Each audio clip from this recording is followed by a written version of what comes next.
¿Ya?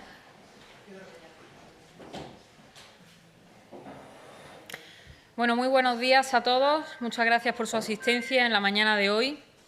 Como saben, y empiezo con el primero de los asuntos que hoy nos atañen, hoy se lleva al Pleno la modificación del artículo 49 de la Constitución. Tanto Vox como, al parecer, la totalidad de la Cámara coinciden en que es evidente que la realidad social ha superado esa redacción de la Constitución y ese cambio terminológico de la palabra disminuido por discapacitado es algo en lo que nosotros estamos de acuerdo. Consideramos que responde a las demandas de las personas con discapacidad y no nos vamos a oponer a este respecto. Ahora bien, hay que ver cómo se va a hacer esto.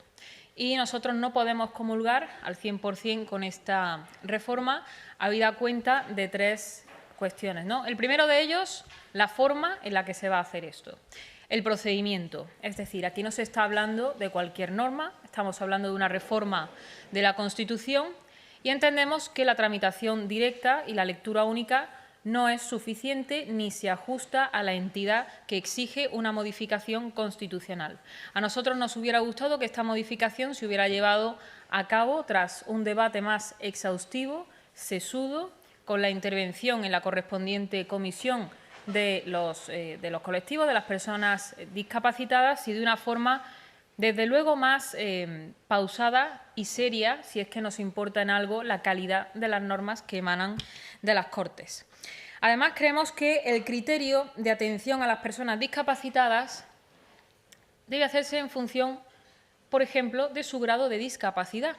Esta reforma incluye una coletilla que habla de atención específica o particular a las mujeres y a los menores. Y las personas con discapacidad son personas con situaciones muy diversas, muy complejas y que deben ser atendidas atendiendo a razones objetivas y en función de las circunstancias de cada uno. Por ejemplo, atendiendo al grado de discapacidad, pues podría ser uno de ellos. En este sentido, nos parece insuficiente la reforma si es que queremos, de verdad, dispensar esa protección a las personas con discapacidad sin atender a otros criterios que no sean las de sus propias complejidades. Y, por otra parte, queremos señalar la hipocresía de este Gobierno. Lamentablemente, este Gobierno se va a valer de otra causa noble, como es la protección de las personas con discapacidad, para tratar de desplazar lo que ahora mismo le atañe a este Gobierno, que son sus pactos con los separatistas, esa ley de amnistía y, en definitiva, lo que está llevando a cabo el Gobierno más débil de nuestra democracia. Y nosotros lamentamos que utilicen a las personas con discapacidad para desviar el foco y tapar todo eso. Y, sobre todo, blanquear sus tropelías buscando una fotografía que proyecte una falsa sensación de consenso en el exterior de nuestras fronteras. Al Partido Socialista, además, no le preocupan las personas con discapacidad. Nosotros dudamos muchísimo del compromiso de este Gobierno con las personas con discapacidad. Lo primero que hizo Vox cuando comenzó esta legislatura fue registrar una ley mejorada de ELA en la que ampliábamos la cobertura de esa ley a los enfermos grandes dependientes. Y lo que nos respondió el Gobierno es que esa ley no se podía tramitar porque era muy cara, porque costaba 38 millones de euros. Con lo cual, nosotros dudamos muchísimo del compromiso de este Gobierno con las personas con discapacidad. Y muchos nos tememos que esta reforma constitucional está envuelta de una gran hipocresía que solo busca blanquear en este momento todo lo que está haciendo el Gobierno y lamentamos muchísimo que se valgan de causas nobles para hacer tal cosa. Y, en segundo lugar, quería transmitirles que vamos a registrar una iniciativa para intentar paliar el abandono escolar. España es uno de los países que sufre una tasa mayor de abandono y, en este sentido, en la línea del compromiso que hemos venido manteniendo desde que entramos a las Cortes, registramos esta iniciativa que podrán tener ustedes y podrán conocer mejor su contenido. Y, sin más, me pongo a su disposición para las preguntas que estimen convenientes. Muy buenos días. ¿Qué le parecen a ustedes, los de Vox, la medida de Pedro Sánchez o de este Gobierno para frenar el uso de pornografía o la visualización de pornografía por parte de los menores? Muchísimas gracias. Muchas gracias. Pues nosotros creemos que hay que prohibir el acceso a la pornografía por parte de los menores y hay que proteger a los más vulnerables del acceso a este contenido. Y nosotros, en ese sentido, pues hemos presentado varias iniciativas en la Comunidad de Madrid. Sin ir más lejos, presentamos un pacto digital que persiguiera este objetivo, ¿no? Con el único afán de impedir que los menores pudieran acceder a estos contenidos pornográficos, y lo mismo hicimos en Baleares por medio de otra iniciativa. Sin embargo, nosotros pues dudamos muchísimo del compromiso de este Gobierno para llevar a cabo esto. Habrá que ver también cómo pretenden desarrollarlo, pero estamos hablando de un Gobierno que mete en los colegios a determinados activistas, hurtando la patria potestad de los padres y enseñar una serie de contenidos que llaman educación sexual, pero que en este sentido nosotros lo vemos con mucha preocupación porque, como digo, hurtan esa patria potestad de los padres a la hora de educar a sus hijos y enseñar unos contenidos que para nada son apropiados y que en muchas ocasiones los propios padres desconocen, con lo cual dudamos muchísimo del compromiso de este Gobierno para intentar impedir el acceso a la pornografía por parte de los menores. Dudamos de la eficiencia de esa norma. En cualquier caso, habrá que verla.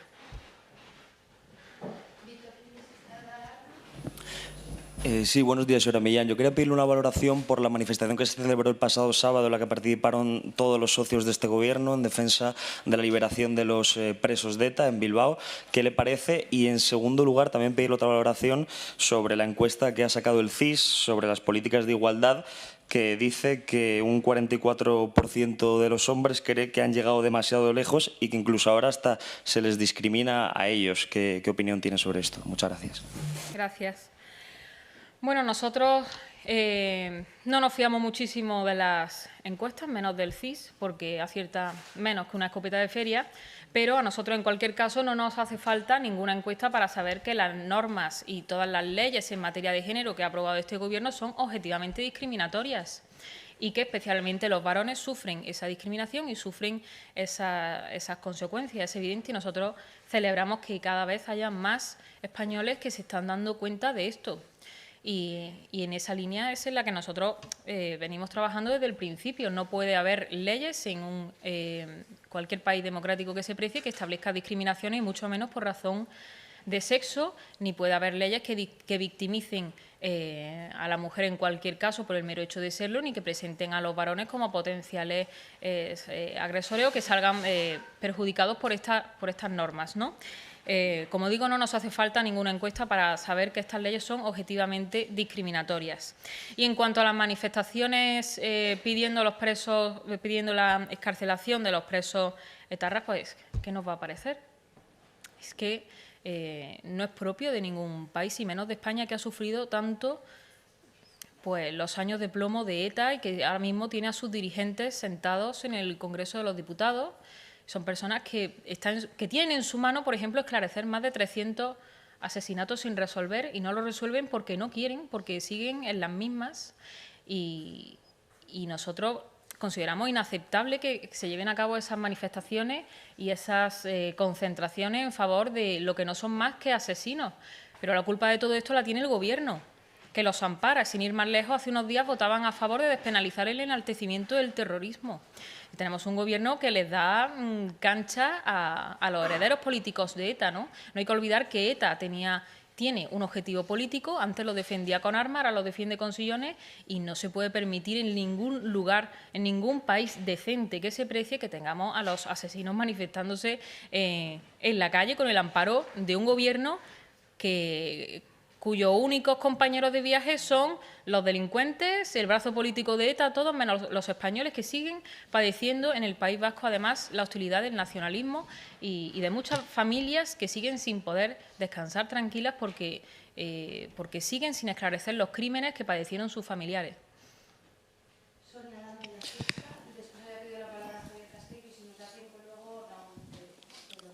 Hola, buenos días, diputada. Buenos días. Me gustaría saber si hay inquietud en Vox, por las voces internas que hay dentro del partido que están pidiendo la refundación. No sé si temen que esa crisis interna pueda ir a más. Gracias.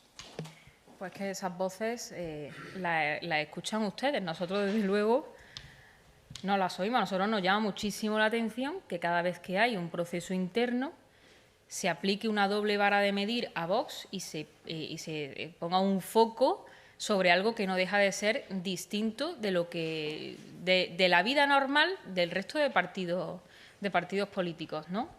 A nosotros, como digo, se nos aplica un foco bien distinto al que se le aplica al resto de partidos.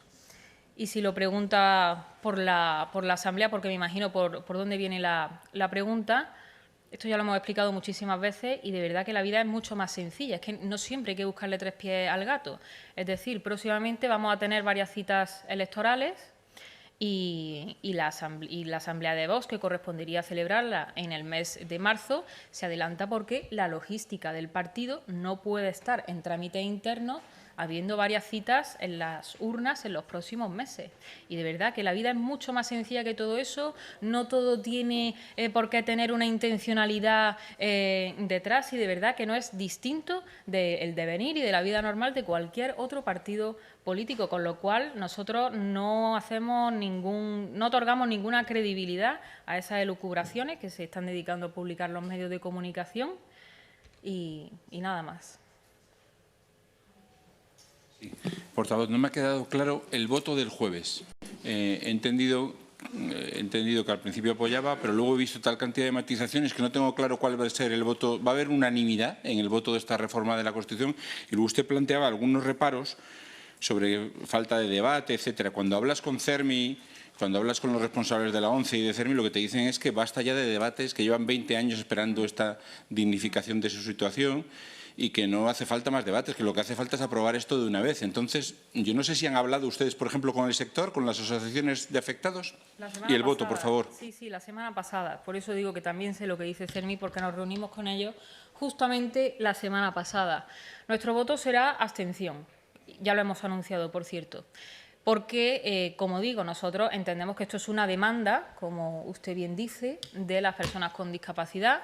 Es algo en lo que llevan trabajando mucho tiempo. Se presentó una reforma en la pasada legislatura, obtuvo el informe del Consejo de Estado que todos ustedes conocen, pero eso no significa que ahora, cuando se vuelva a presentar esa reforma, no se deba acompañar de ese debate exhaustivo que nosotros creemos que debe tener una reforma de la Constitución, porque esto no es una ordenanza municipal, es la reforma de la Constitución y a nosotros nos importa la calidad de las normas que emanan de las Cortes, nos importa la técnica legislativa y queremos otorgar la mayor protección posible a las personas con discapacidad y para eso se tienen que establecer una serie de garantías.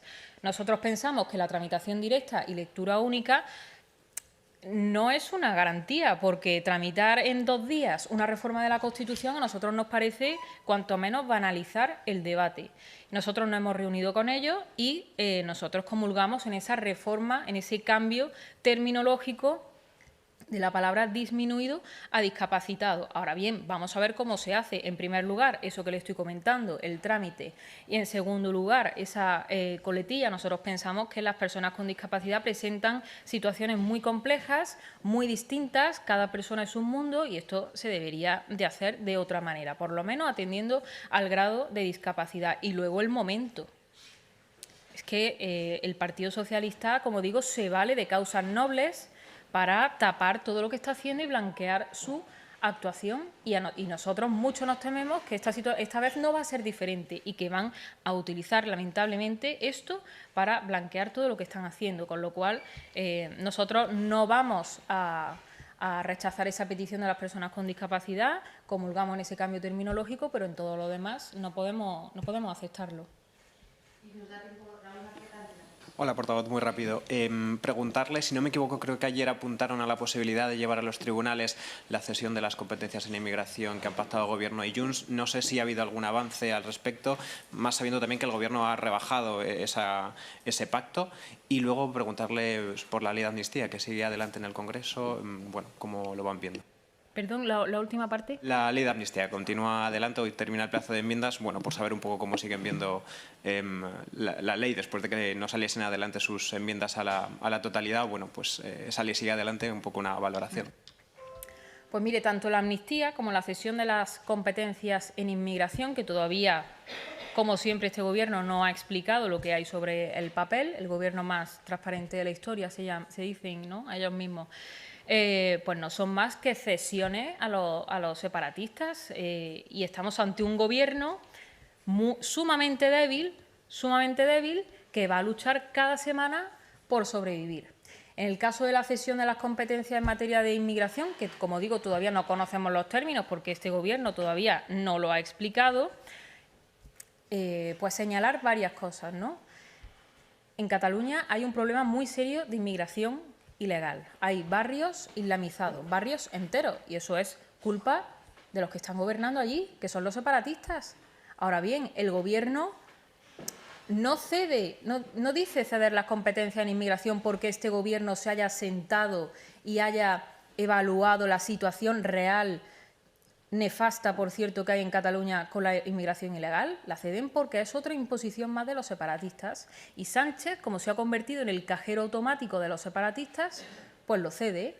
Y los separatistas se han dado cuenta que en Cataluña hay un problema muy grave con la inmigración ilegal, pero lo piden justamente ahora, un momento en el que Vox es el partido que más crece en Cataluña y el único que ha puesto encima de la mesa este problema tan grave.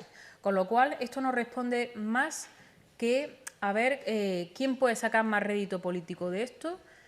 Responde a convertir al Gobierno en rehén de los separatistas y, por ende, hacernos a todos los españoles rehenes de lo que cada semana le exijan los separatistas al Gobierno, pero aquí no hay nadie, salvo Vox, que se haya sentado a ver el problema real que hay en Cataluña respecto de la inmigración ilegal. Y respecto de la amnistía, pues lo seguimos viendo igual, otra cesión más, pero no es el final. Esto es solamente el principio, y ya lo han dicho los mismos socios de Sánchez, que van a tratar de estrujarles todo lo posible cada sesión de control para convertirnos a todos los españoles en rehenes de sus imposiciones. Muchas gracias.